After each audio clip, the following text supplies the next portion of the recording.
Belinda Stibe and her Lot 9 BELJAY Belinda, can you tell us a bit about your filly that you brought here to Willinga?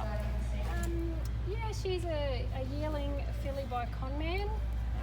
Don't need to tell everyone about Conman, but her dam Rainy Acres, she was just a great all-round mare. She's been consistent all the time. I don't think she was ever unplaced. She placed in the Conman Bell Open and a lot of other big drafts. She was campaigned by Steve Comiskey and myself.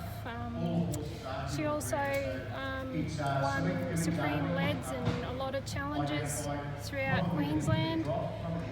She was just a great mare, and she's now one of our best brood mares.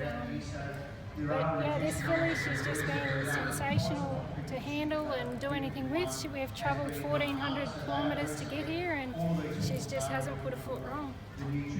Thanks for that, Belinda. So Lot 9, BELJAY Condorain, catch her in the auction.